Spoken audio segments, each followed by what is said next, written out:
dañar otros órganos aparte de los pulmones. ¿Cuáles órganos puede dañar la tuberculosis que se presenta de manera extrapulmonar? Tenemos tipos de tuberculosis extrapulmonar. Número 1, tenemos tuberculosis ganglionar.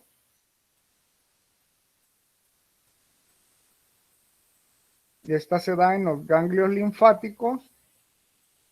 Número 2, tenemos tuberculosis articular. Número 3, tuberculosis. Disculpe, ¿la podría repetir? Número 1, tenemos tuberculosis ganglionar. Número 2, tenemos tuberculosis articular. Número 3, tenemos tuberculosis pleural.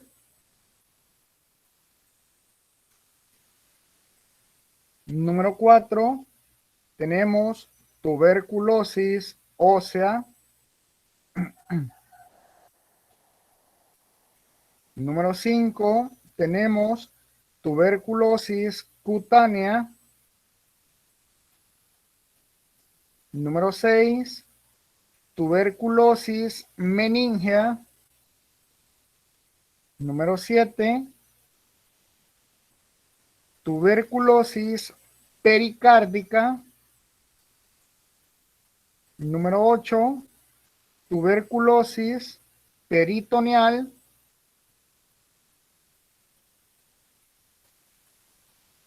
Número 9, tuberculosis genitourinaria. Y número 10, tenemos la tuberculosis intestinal. Esta bacteria, como bien lo decían ustedes, en el principio no afecta simplemente solo los pulmones, sino que puede llegar a afectar otros órganos. Si nos descuidamos de una tuberculosis, la dejamos pasar, puede dañar otros órganos y llevarnos a la muerte. El agente causal, como bien lo decía el compañero, tiene varios nombres o es conocido con varios nombres. Número 1 es conocido como bacilo de Koch. Quizás es el más común, el nombre más común del agente causal de la tuberculosis. Tenemos número 1, bacilo de Koch. Número 2, tenemos el Mycobacterium tuberculosis.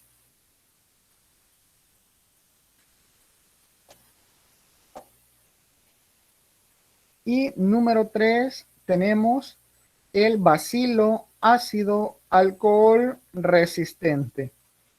Con cualquiera de estos 3 nombres, ustedes pueden encontrar el agente causal de la tuberculosis.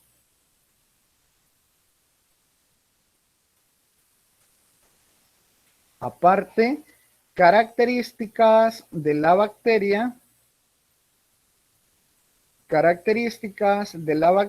Si ustedes pueden observar esta diapositiva, aquí podemos observar el bacilo de Koch, Mycobacterium tuberculosis o bacilo ácido alcohol resistente. Todos estos palitos que ustedes observan aquí son bacilos de Koch. Aquí se observan un poquito moraditos por la fotografía que está mal tomada, pero son de color rosado. Todos estos que están aquí son bacterias causantes de la tuberculosis. Características de la bacteria. Número 1 es un bacilo gram positivo. Número 1 es un bacilo gram positivo. Ustedes se preguntarán por esta característica si es un bacilo gram positivo porque está coloreado de color rosa o rosado y no está coloreado, perdón, de color azul violeta.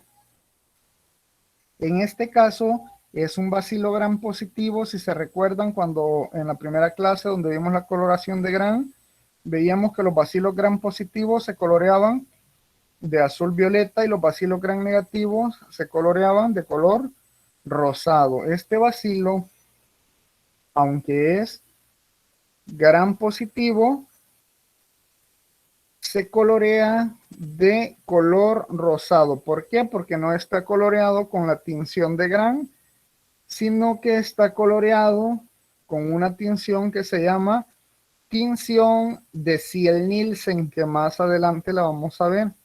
Y entonces, por esa razón que están los bacilos de color rosado. Característica número 2.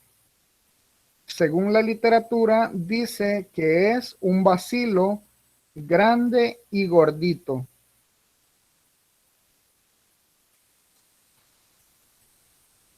Según la literatura, dice que es un bacilo grande y gordito. Número 3. Pertenece a la familia de los Mycobacterium. Número 2. Pertenece a la familia de los Mycobacterium. Y número 3. Pertenece al género tuberculosis. Número 4, perdón. Pertenece al género tuberculosis.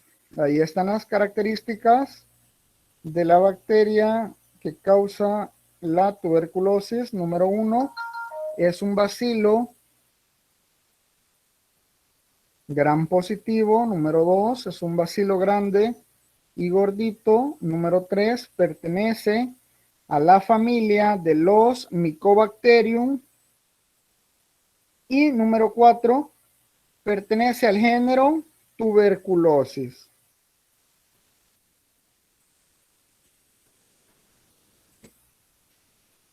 Los síntomas que puede presentar la tuberculosis,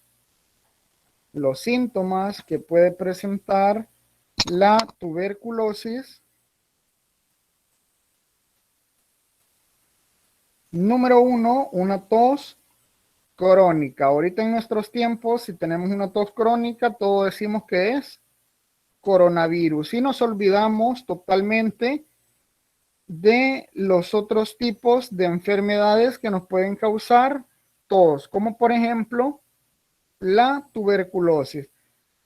Si tiene una tos por más de 15 días con flema, dice la regla que le tienen que realizar una baciloscopía, que más adelante vamos a ver qué es la baciloscopía.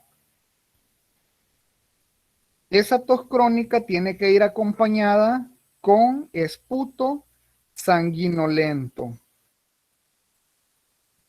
Puede ir acompañada también de fiebre y sudores nocturnos. Y por último, el último síntoma es la pérdida de peso.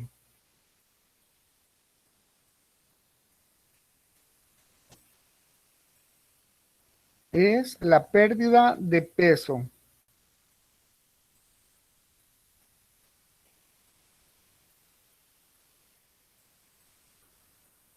Para el diagnóstico de la tuberculosis, hay un examen que es sumamente sencillo, rápido y barato.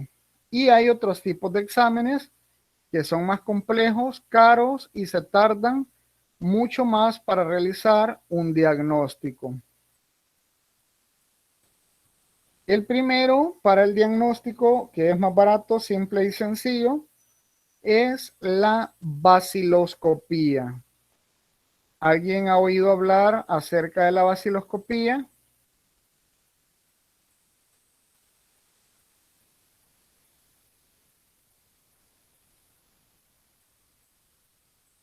Hola.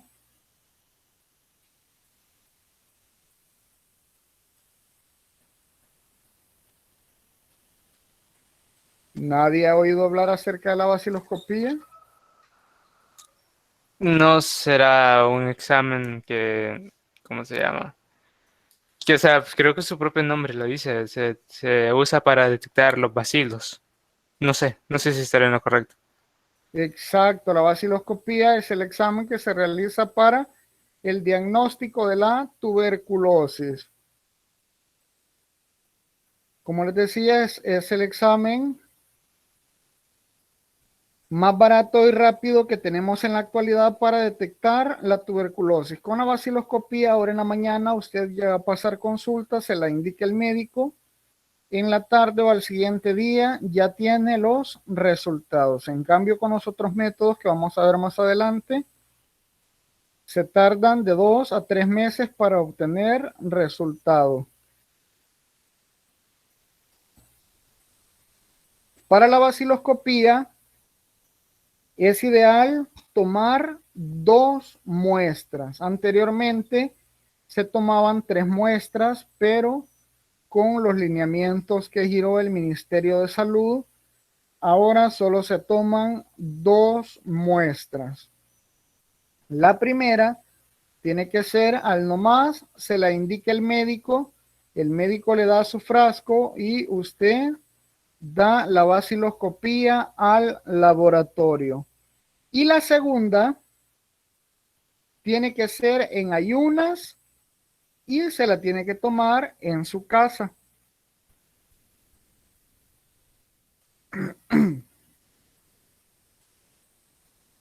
Y se la tiene que tomar en su casa.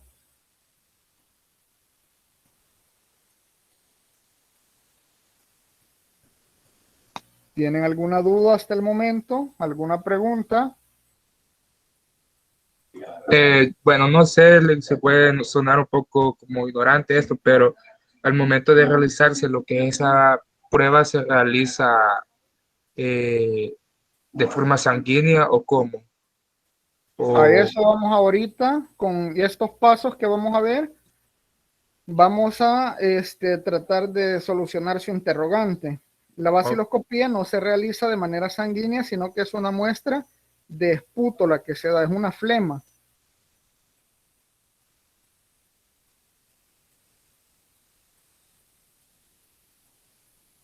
Aparte, pasos para la recolección de la vaciloscopía. Aquí vamos a ver cómo se recolecta la vaciloscopía y cuál es la muestra. Como les decía, no es una muestra sanguínea, sino que es una flema la que se da.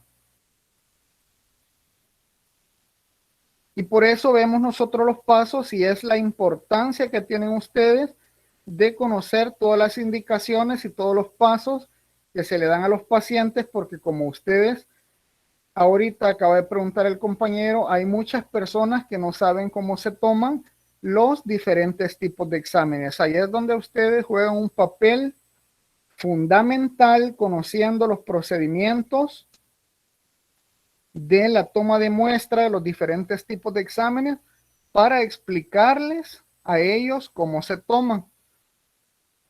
Vamos a ver los pasos para la recolección de una vaciloscopía. Número uno,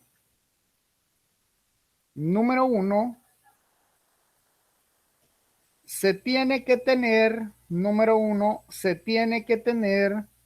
un frasco que le dieron en el laboratorio.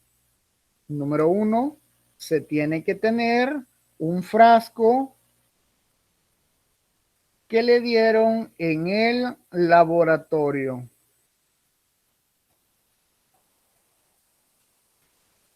Para recoger, hola. ¿Verdad que el frasquito que les dan en las unidades de salud o en el laboratorio es uno muy chiquito con tapadera verde? Exacto, ese cabalito. Ahí le rotulan. A veces tienen stickers o a veces con tirro. Ahí les colocan el nombre y los vaciloscopía número 1, vaciloscopía número 2, para que uno lo tome ahí y otro se lo tome en su casa. Pero ese frasquito, exacto, un blanquito con tapadera verde.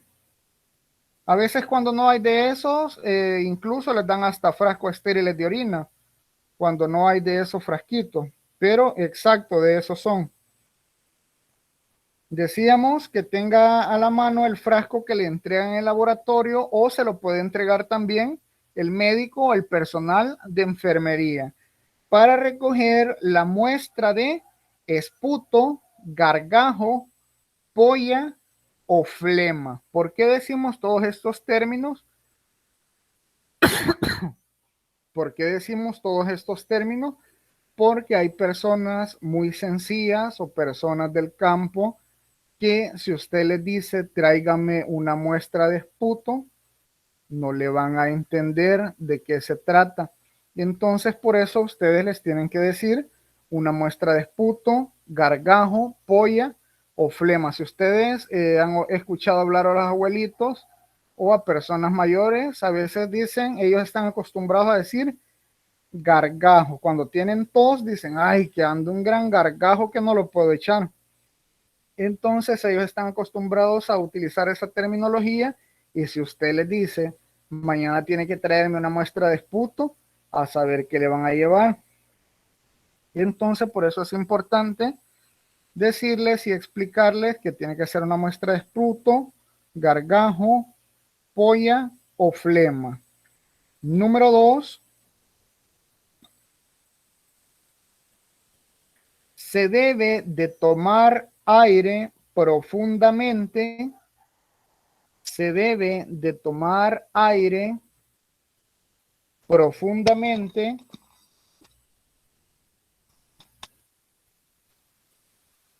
llenando los pulmones tanto como le sea posible.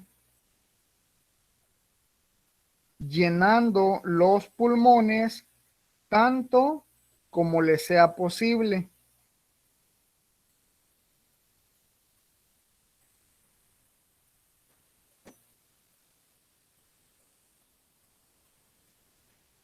Número 3, retenga el aire por un momento. Retenga el aire por un momento. Y luego expúlselo con fuerza en un esfuerzo de tos. Y luego expúlselo con fuerza en un esfuerzo de tos desde los pulmones. En un esfuerzo de tos desde los pulmones.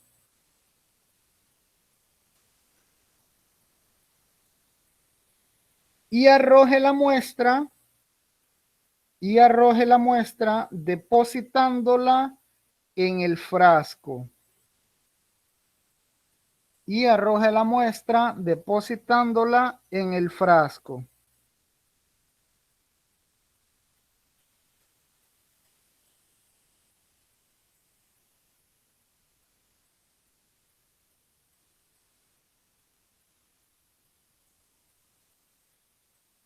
Número 4.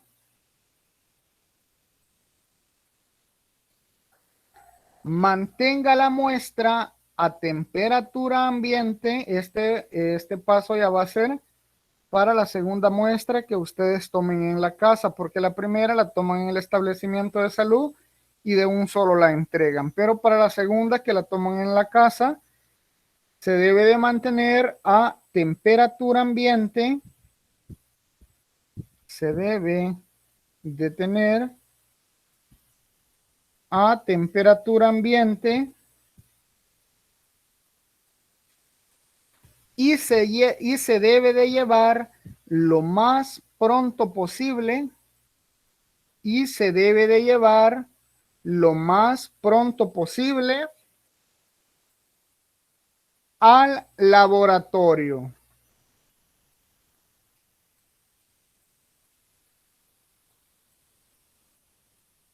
Y se debe de llevar lo más pronto posible al laboratorio.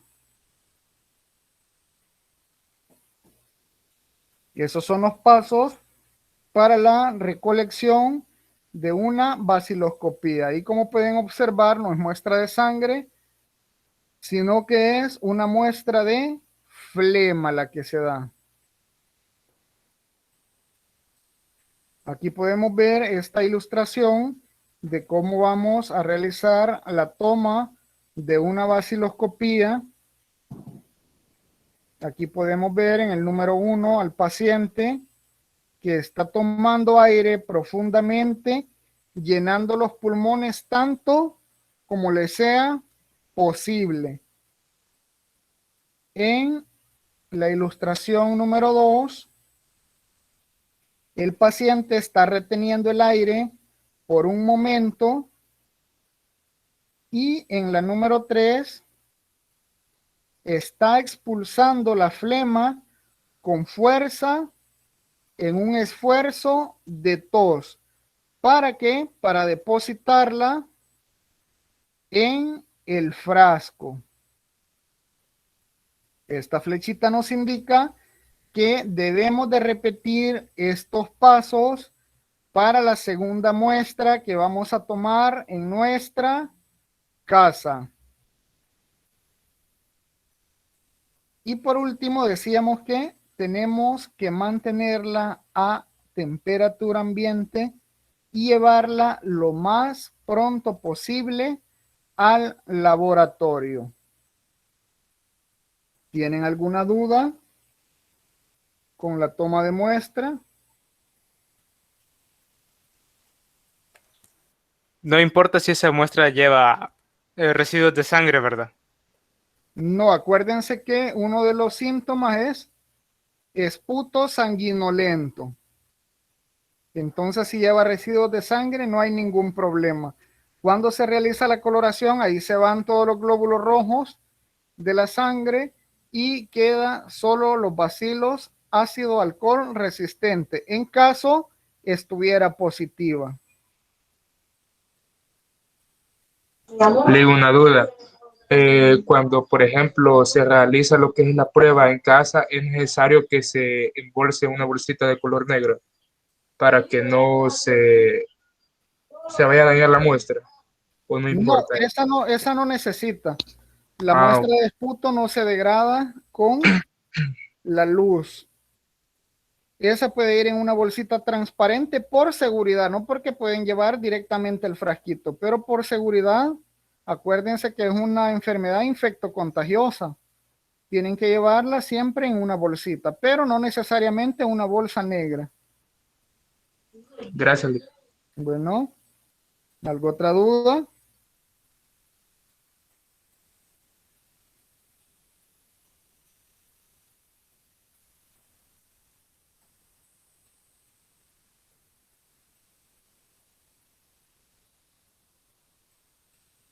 ¿Tienen alguna otra duda?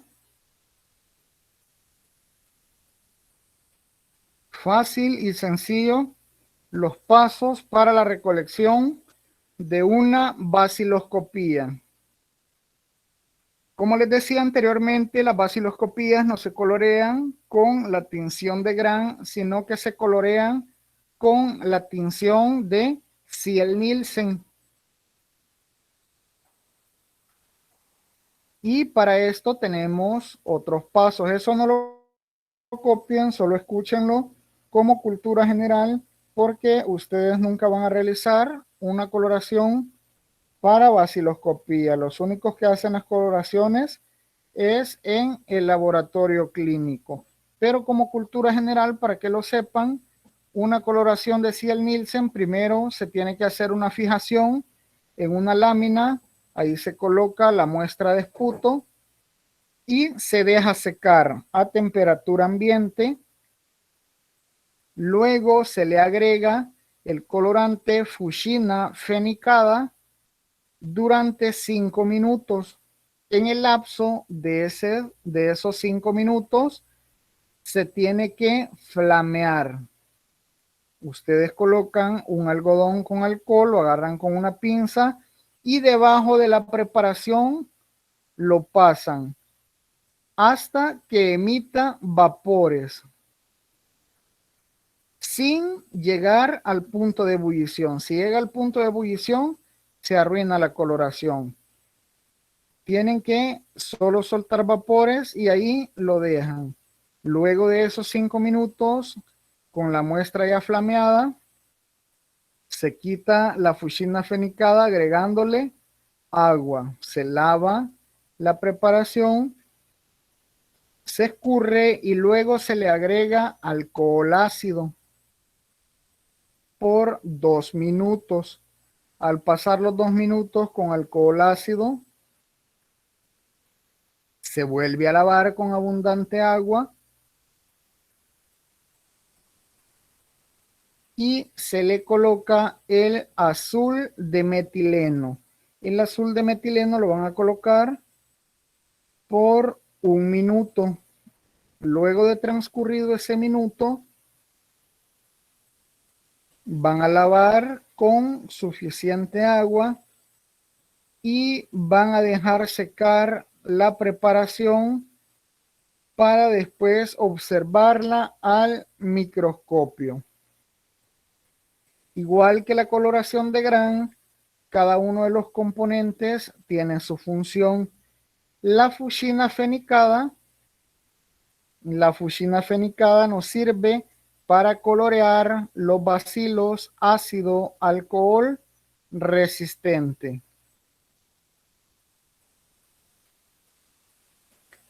El alcohol ácido nos sirve para la decoloración y quitar el exceso de fuchina fenicada. Y por último tenemos el azul de metileno, que simplemente nos sirve para un contraste un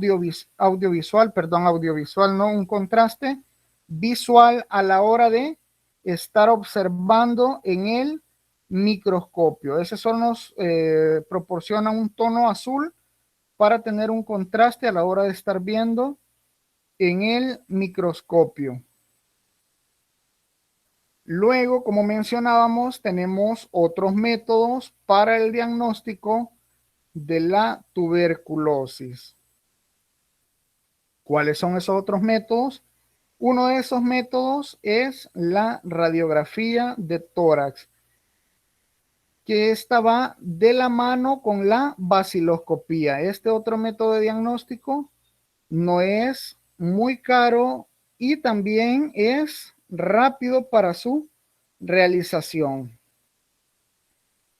Por eso va de la mano con la baciloscopía.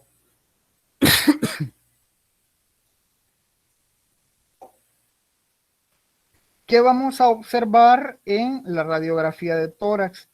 Alguien mencionaba al principio que cuando alguien tiene tuberculosis decían que se le picaban los pulmones. ¿Qué es lo que vamos a ver en una radiografía de tórax? Vamos a ver estos espacios blancos en los pulmones, que estos espacios blancos se llaman cavernas. ¿Y qué son las cavernas?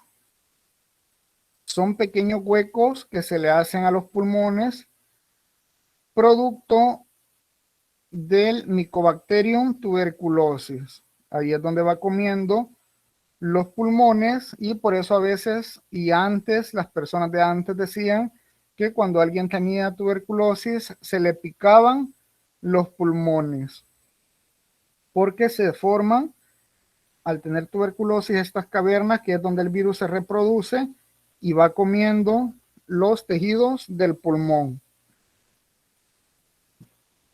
Otro método de diagnóstico que tenemos para la tuberculosis es el cultivo de Lowenstein-Jensen. Ojo con esos nombres. Otro método de diagnóstico es el cultivo de Lowenstein-Jensen. Este cultivo les decía que es uno de los caros y que cuesta bastante tiempo para obtener un diagnóstico. Se tarda entre 2 a 3 meses para poder decir si un paciente está positivo o negativo a la tuberculosis. Por eso el mejor método de diagnóstico siempre ha sido y seguirá siendo la baciloscopía. Otro de los métodos de diagnóstico que también tenemos para la tuberculosis es el cultivo de Ogawa-Kudo. Es otro medio o método de cultivo que se utiliza para el diagnóstico de la tuberculosis, que también se tarda para su resultado de 2 a 3 meses. En cuanto a la prevención de la tuberculosis, simple y sencillamente evitar el hacinamiento. Desde antes de la pandemia teníamos que evitar el hacinamiento porque habían enfermedades también infectocontagiosas, pero no nos dábamos cuenta de la magnitud de estas enfermedades hasta que llegó el coronavirus, que es un poco más peligroso, nos ha hecho evitar el hacinamiento. Otro método de prevención para la tuberculosis es la vacuna BCG. ¿Alguien sabe qué significa BCG por sus siglas?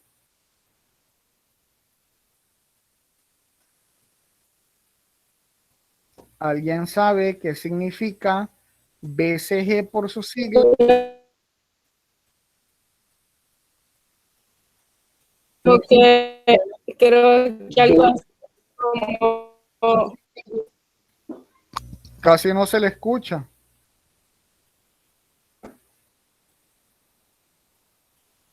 creo que algo así como Bacillus calmet Guerin, algo así, no recuerdo. Exacto. BCG significa por sus siglas Bacillus de Calmette-Guerin. Esta vacuna está compuesta por Mycobacterium bovis. Y esta bacteria, repitiendo, está compuesta por Mycobacterium bovis.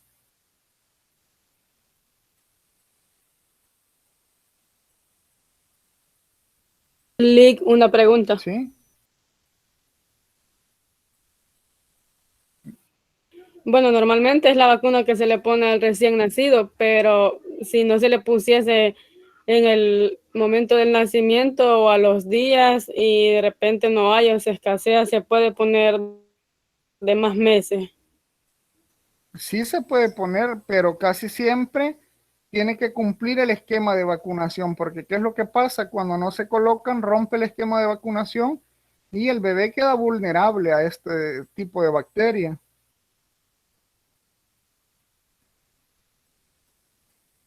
¿Sí? Lick, ¿Hola? a mi bebé cuando nació no se la pusieron al momento de nacer porque tenía bajo peso. Entonces me dijeron de que tenía que esperar a que el niño tuviera el peso adecuado para ponérsela. Exacto, es lo que decíamos. Si no hay, o el bebé en ese caso tiene bajo peso y por eso no se la pueden colocar, se la pueden colocar después, siempre cumpliendo con el esquema de vacunación. Pero en ese tiempo lo que pasa es que el niño queda vulnerable.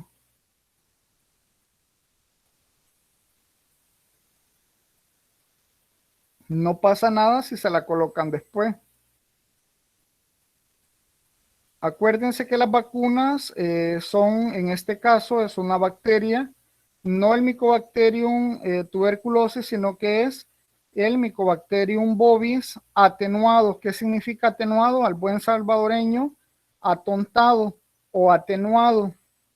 ¿Para qué? Introducen el Mycobacterium bovis para que el cuerpo reaccione, los glóbulos blancos reaccionen y generen anticuerpos.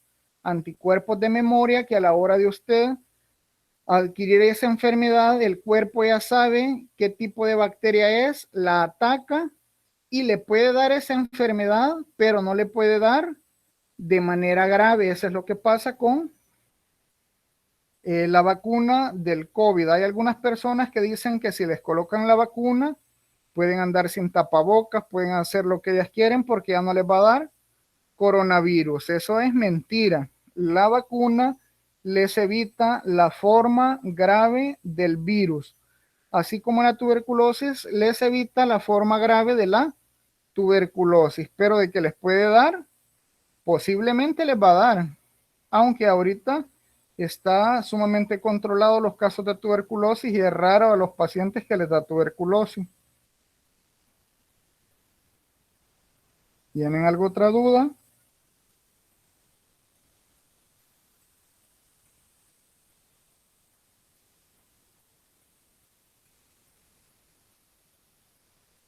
En el tratamiento tenemos 4 antibióticos de elección que se utilizan para tratar la tuberculosis. ¿Cuáles son esos 4 antibióticos? ¿Alguien sabe cuáles son esos 4 antibióticos que se utilizan?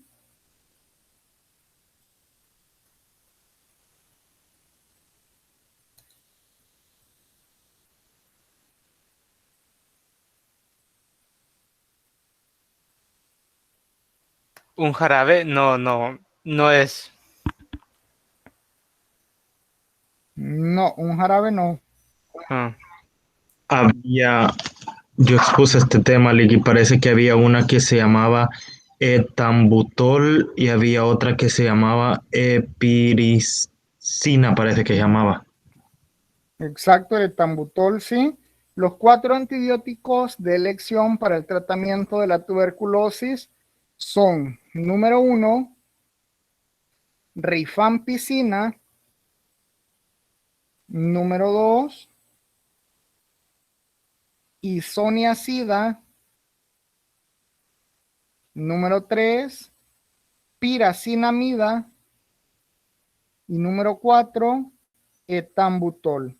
Repitiendo, número 1, rifampicina, número 2, isoniazida, número 3, piracinamida y número 4, etambutol.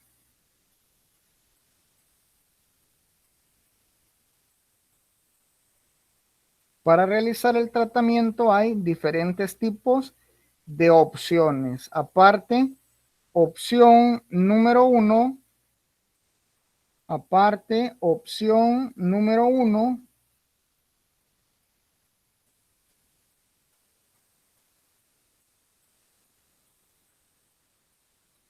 es rifampicina más isoniazida. En la opción número 1 es rifampicina más isoniazida.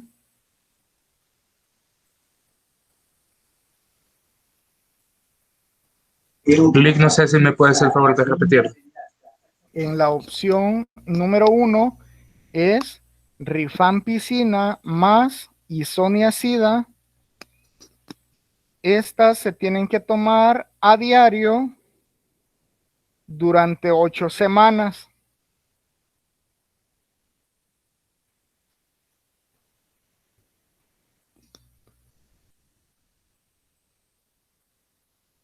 En la misma opción 1 lleva un refuerzo. Aparte, opción 1 lleva un refuerzo de piracinamida más isoniazida.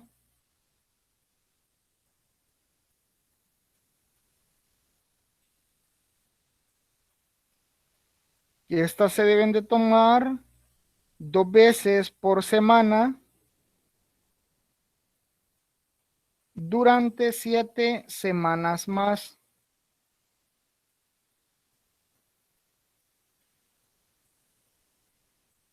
Luego está la opción 2. Cuando el paciente se toma la opción 1, a veces abandona el tratamiento o es resistente a este tratamiento y le dejan una vaciloscopía de control, le sale positiva, le dan la opción número 2. En la opción número 2 tiene rifampicina más isoniazida más piracinamida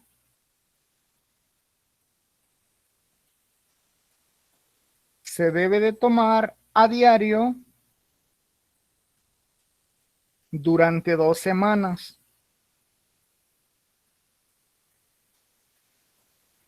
Igual, si no hay ninguna mejora en el tratamiento y le vuelve a salir una vaciloscopía positiva, le dan siempre en la opción número 2 rifampicina más isoniazida más piracinamida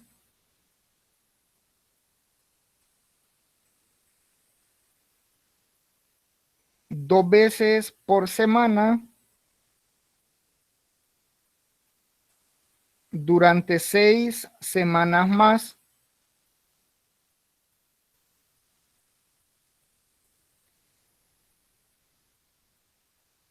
Durante 6 semanas más. Y por último, la opción 3 es para pacientes resistentes o que han abandonado el tratamiento. Han abandonado la opción 1, abandonan la opción 2 y luego llegan al establecimiento de salud y ya son pacientes multidrogos resistentes. ¿Qué quiere decir multidrogo resistente? Que tienen resistencia a 1, 2 y a veces hasta 3 de los antibióticos de elección para la tuberculosis. Entonces está la opción 3 que lleva rifampicina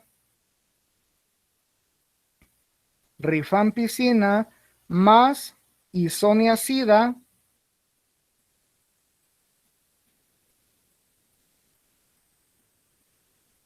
más piracinamida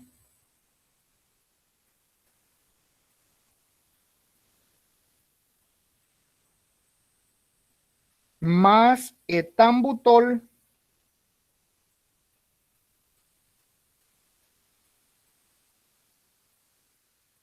más etambutol.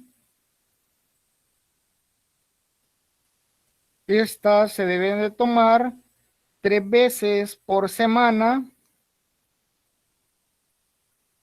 Se debe de tomar 3 veces por semana en un periodo de 9 meses. En un periodo de 9 meses.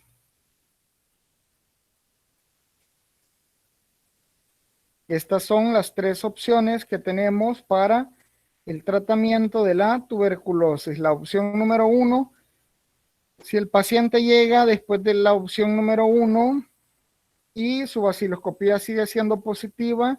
Opción 2, si su vaciloscopía después de la opción 1, 2 sigue siendo positiva o ha abandonado el tratamiento y se ha convertido en un paciente multidrogo resistente, está la opción 3, que ya lleva los 4 antibióticos para la tuberculosis.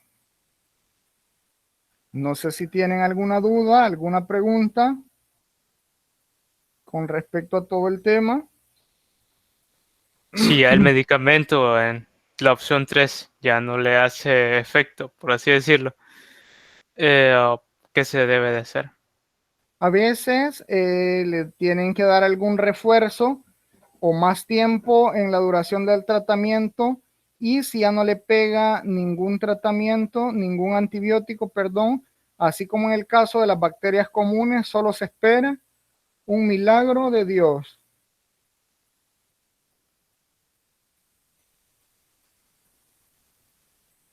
Acuérdense que hay pacientes que llegan un día a tomarse el medicamento, los visitan, a los promotores a dejarles el medicamento, lo reciben un cierto tiempo, de ahí abandonan el tratamiento, luego cuando se sienten mal otra vez lo retoman y así pasan jugando con el tratamiento hasta que se van volviendo resistentes. Llega un cierto tiempo que ninguno de los antibióticos le funciona, aunque le den meses y meses de tratamiento, a la bacteria no le hace absolutamente nada. Entonces solo están esperando prácticamente un milagro de Dios para poderse sanar. ¿Tienen alguna otra pregunta?